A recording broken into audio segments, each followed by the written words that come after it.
Bismillahirrahmanirrahim. Assalamu alaikum. I am Dr. Haseeb Rehman. I am consultant pulmonologist at Sindh Infectious Disease Hospital and Research Center. So today we are discussing about chronic obstructive pulmonary disease or COPD.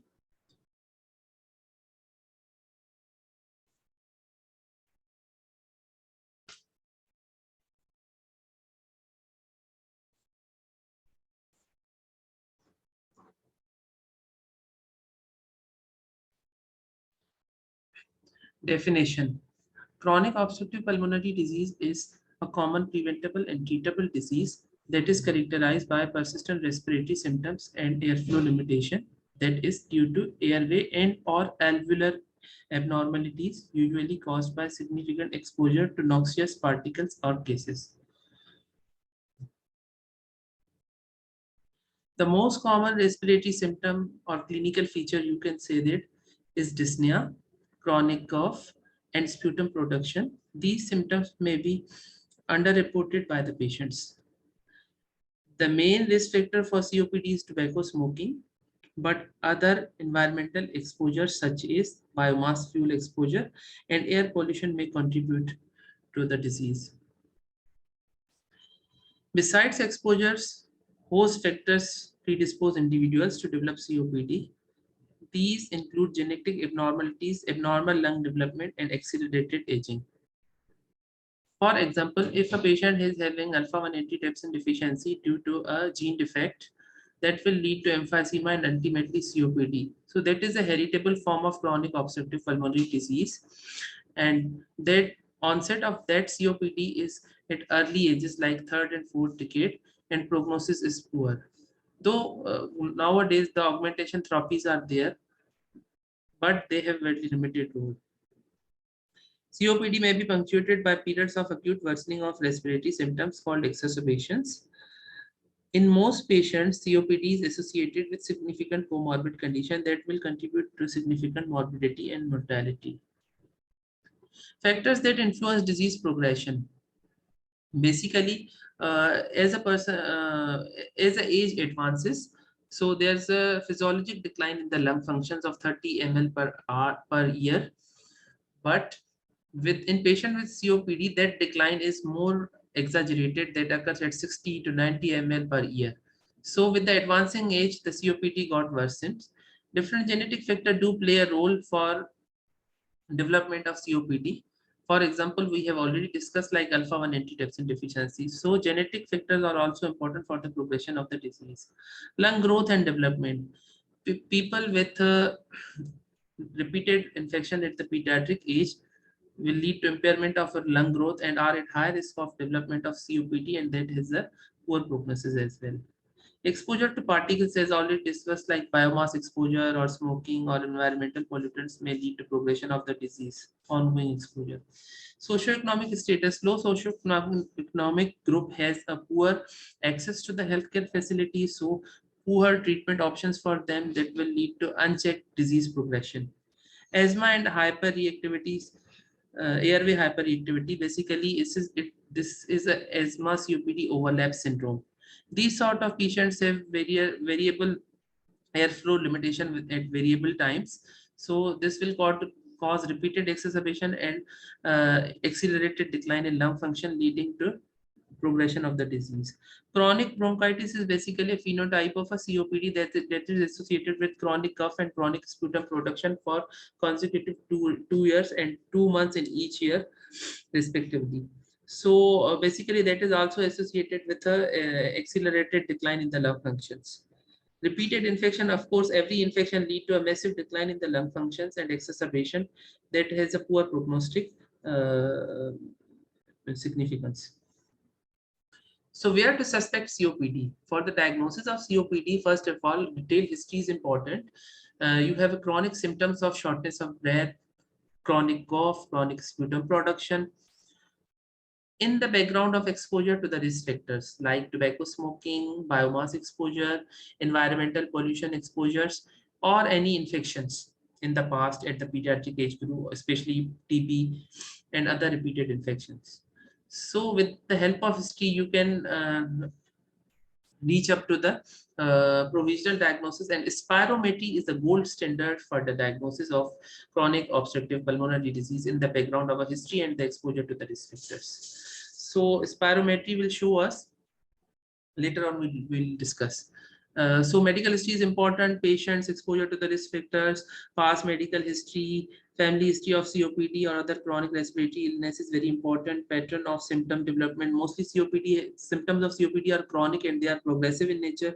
History of exacerbation or previous hospitalization is very important role in predicting the prognosis of the disease, and labeling the patient as high risk those who develop repeated exacerbations. Presence of comorbidities is also contributing to significant morbidity and mortality. Impact of disease on patient's life, what is his functional status, that is very important. Again, social and family support available to the patient, that is very important as far as treatment is concerned and care is concerned. um, Possibility for reducing risk factors like any ongoing exposure or any current smoking should be encouraged to be quitted, because ongoing smoking will lead to progression, accelerated progression of the disease. So this is basically spirometry. On the left side, we have a spirometry volume time curve of a normal patient, and on the left side, we have a volume time curve of a patient with chronic obstructive pulmonary disease. You can clearly differentiate the two curves, and their differences are main differences are significant decline in the FEV1 and post bronchodilation FEV1 FVC ratio is less than 70%. So this indicate chronic obstructive pulmonary disease. So spirometry is a gold standard for diagnosis. So if a patient having post bronchodilation FEV1 FVC ratio of less than 70% makes diagnosis of chronic obstructive pulmonary disease. So after diagnosis, we categorize the level of airflow limitation, and according to the severity of the airflow limitation, we divide the patient into 4 groups: gold 1, gold 2, gold 3, and gold 4. Gold 1 are those patients who are having mild airflow limitation, that means their FEV1 are more than 80%. Gold 2 are with a moderate between 80 and 50%. Gold 3 are severe between 30 and 50%, and less than 30% FEV1 is very severe disease and having high mortality and morbidity. For symptomatic assessment, we have standardized questionnaires available to assess the patient symptom control. So few of the questionnaire names are present on this slide. COPD assessment test or CAT score, that is commonly used in our part of the country. Chronic respiratory questionnaire, St. George respiratory questionnaire, chronic respiratory questionnaire, and modified medical research council questionnaires. These are the main tools to assess the symptom control in patient with chronic obstructive pulmonary disease. This is the format of a CAT score, COPD assessment test, which is present in every obstructive airway disease clinics. And on every visit, the patient get this written questionnaire, and he has to answer all the question. It is printed in different languages as well. So it contains 10 questions, and every question is a 4 marks, total 40 score. A score of less than 10 indicates low symptoms. Score of 10 or more than 10 indicates high symptoms. This is modified medical research council scale. Basically, this is the dyspnea scale, and it contains 5 classes according to the limitation of the patient.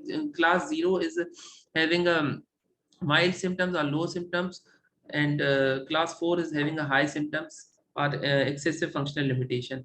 So 0 to 1 score indicates low symptoms, 2 or more than 2 indicates high symptoms. Assessment of exacerbation risk. COPD exacerbation are defined as an acute worsening of respiratory symptom that result in additional therapy. We have classified COPD exacerbation into 3 classes according to the severity: mild, moderate, and severe. Mild exacerbations are those which are treated with short-acting bronchodilators at home. Moderate exacerbations are those which are treated with short-acting bronchodilators along with antibiotics or oral steroids at home. And severe exacerbation are those which requires emergency visit and hospitalization. Severe exacerbation may also be associated with acute respiratory failure. Blood eosinophil counts are predictor of exacerbations in those patients who are not taking inhaled corticosteroids. Blood eosinophil counts of more than 300 per microliter of blood are indicator that patient is at high risk of developing exacerbations in future.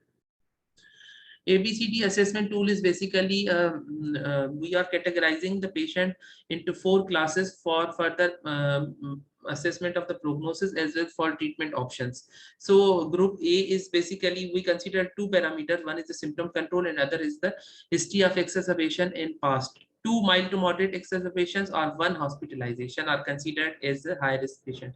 So group A are those patients having low symptom, that means CAT score of less than 10 and MMRC of 0 to 1 with no previous history of any exacerbation are considered as low risk and low symptom patients. Group B patients are those who don't have any exacerbation history in last 1 year, but their CAT score is 10 or more than 10 or MMRC is 2 or more than 2. They are high symptom but low risk patient. Group C patients are those who have one hospitalization or 2 mild to moderate exacerbation in last 1 year, but their CAT score are less than 10 and MMRC 0 to 1. They are considered as high risk but low symptom patients. Group D are those patients who have exacerbation in last 1 year, 2 or more than 2 mild to moderate exacerbation or 1 hospitalization along with CAT score of 10 or more than 10 and MMRC score of 2 or more than 2 are considered high risk and high symptom patients. So we at first encounter in the OPD, we do the diagnosis and then we categorize the patients into 4 classes A, B, C, D according to history of exacerbation and symptom control, which is based on CAT or MMRC. Next. ABCD assessment tool is basically adopted by the Gold because there were a limitation of FEV1. Only FEV1 cannot predict the progression of the disease, cannot predict the FEV1 alone cannot predict the prognosis of the disease along with the treatment options. So that's why Gold has adopted ABCD tool to further manage and predict the prognosis of the disease. These are the pharmacological options which we usually use to manage exacerbation of COPD as well as stable COPD. Broadly, we have a short-acting beta-2 agonist and short-acting antimuscarinic agents which are mostly used for to treat the exacerbations of chronic obstructive pulmonary disease. Most commonly used SABA is salbutamol, which we are routinely using in our wards. And most commonly used SAMA is ipratropium, which is also we are using routinely in our practice. So the next category is long-acting beta-2 agonists, which are most commonly used to manage stable COPD. These are salmeterol and formoterol and indicaterol. These are available in the Pakistan. Rest of the salts are not present over here. And long-acting antimuscarinic agent, only tiotropium is available in Pakistan, though there are rest of the salts are not available over here. Commonly, we are using tiotropium. Combination basically therapies of short-acting antimuscarinic and short-acting beta-2 agonists are mostly used in exacerbations. We do have combinations of LABA and LAMA in different 5 forms. These are also not available over here. And we have methyl xanthines. Methyl xanthines are not used nowadays because of their safety profile. And we do have combination of LABA ICS. These are also used in group D patients. And we have also triple combination option, but not available in Pakistan. Triple combination therapy is mostly used in group D patients. And antibiotics, macrolides, they have immunomodulatory action and they can act as anti-inflammatory as well. So they have a role in treating COPD in the cases where all the options do not work and there is a risk of repeated exacerbation along with poor symptomatic control. And mucolytic agents, of course, to liquefy the sputum and easy expectoration, mucolytics can be used as a sputum expectorants. Management of stable COPD, management should be personalized so that the adherence should be good and compliance should be good with the treatment. So main targets of management is to control the symptoms and to reduce the risk of exacerbation. We must encourage any ongoing exposure like smoking or any external environmental exposure should be stopped or advised to be prohibited. And management strategies are not limited to pharmacological treatment, but we do have non-pharmacological options besides pharmacological options. So both run parallel. Treatment of stable COPD, as we have discussed previously, we have categorized patient into 4 categories A, B, C, D. So for group A, those patients who are low symptom and with low risk should be treated with any bronchodilator. Group B patient can be treated with LABA or LAMA. Group C patients are those which are having uh, low symptom, but they are high risk because they have history of exacerbation in last 1 year.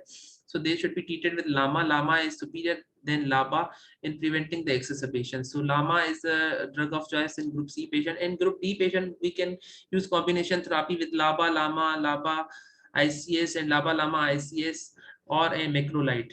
So group 4 patient, we can use all the options in that patient if the disease is refractory or not responding to the treatment. After starting the therapy, we have to call the patient on follow up and review the symptoms with the same scoring system like gate system or mmrc scoring system, and assess the exacerbation risk. Then we assess inhaler techniques and adherence and the role of non-pharmacological approaches, which we will discuss later on. Adjust the treatment if the inhaler technique is good, adherence is good, and patient is improving, then we can de-escalate or escalate the treatment, switching the inhaler devices or molecule within the same class. Example, using a long-acting bronchodilator may be considered as appropriate. Any change in treatment require subsequent review of the clinical response, including side effects. Non-pharmacological options, we have education and self-management. That is very important. Education related disease and self-management plan should be educated. Physical activity is very important. Pulmonary rehabilitation program, especially in group D patients where the disease at its very severe state. In that situation, the rehabilitation programs are good. Exercise training to improve the endurance and power of the muscles. Self-management education, in this scenario, we have to explain the patient when symptoms worsen, what to do, when to start steroids, when to respond, when to visit hospital, when to visit emergency. So we have to educate accordingly to the patient. End of the life and palliative care for terminally ill, a very advanced disease, we have to discuss with the patient about the end of life and palliative options. Nutritional support is very important to maintain adequate physiology, vaccinations to prevent repeated infection and exacerbation, and ultimately reducing the mortality and morbidity. Oxygen therapy where indicated, and we are discussing in the next slide.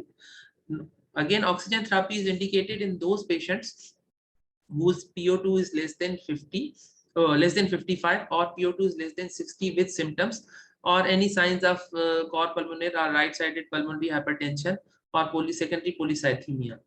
And after starting the long-term oxygen therapy, we have to reassess whether it's needed or not, or whether it is patient is responding or not on the long-term oxygen therapy after 30 to 90 days.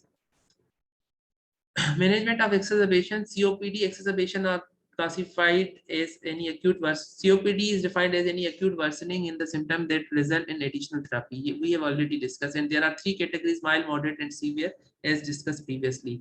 So now we are categorizing severe exacerbation. Severe exacerbation are those which requires hospitalization.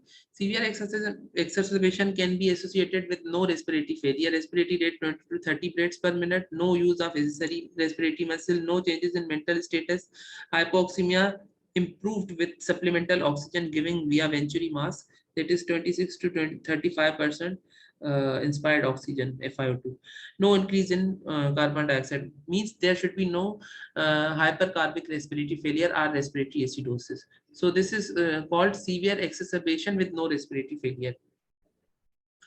Now, severe exacerbation with acute respiratory failure but non-life threatening. Respiratory rate greater than 30 breaths per minute using accessory respiratory muscles, no change in mental status, hypoxemia improved with supplemental oxygen via venturi mask, 25 to 30%.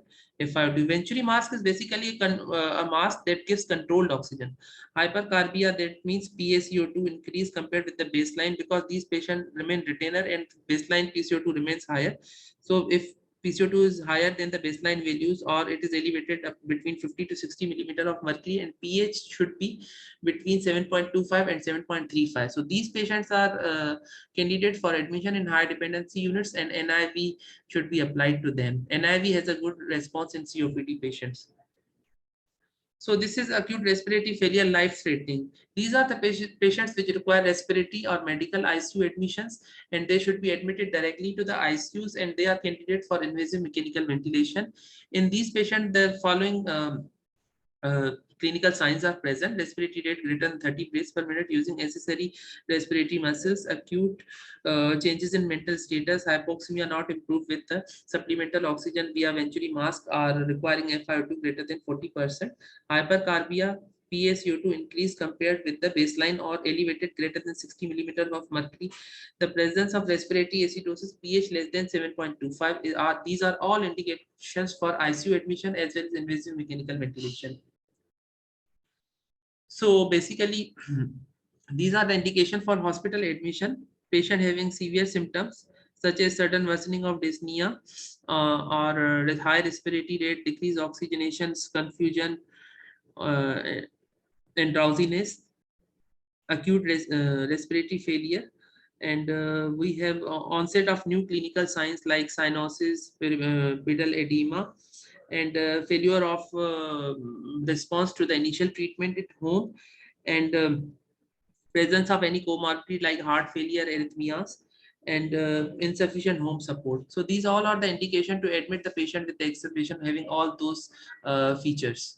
Uh, how will we manage patient after admission? First of all, we will apply supplemental oxygen to the patient, and that should be the controlled oxygen via the venturi mask. Meanwhile, we have to order alternate blood cases and chest X-ray, because in COPD there is a high risk of developing pneumothorax. So you should order pneumothorax or new onset infiltrate or pneumonia. So you should order straight away chest radiogram initially and alternate blood cases. Later on, you can start treatment with the short-acting beta-2 agonist and short-acting antimuscarinic agents with the nebulizer, or you can give through in meter dose inhaler with spacers. Both have equal efficacy. If you don't have nebulizer available, you can use meter dose inhaler with spacer, and monitor the ABGs accordingly. Start oral corticosteroids, start antibiotics if there is any sign of infection like fever or any patch on the X-ray, and manage the fluid balance and rest of the comorbid conditions as well at the time of admission.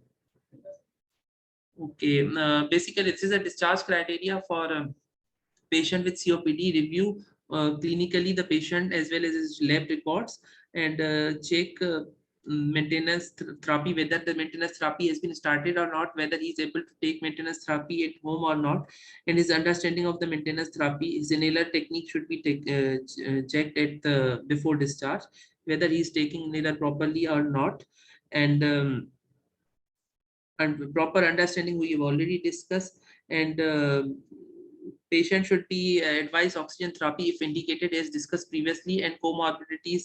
If there is any comorbidity, patient should be referred to a specific specialty for further management or further input to adjust home treatments, and specific follow-up should be arranged. There are two types of follow-ups of COPD. One is the early follow-up at 1 to 4 weeks, and second is a late follow-up that is at the 12 weeks.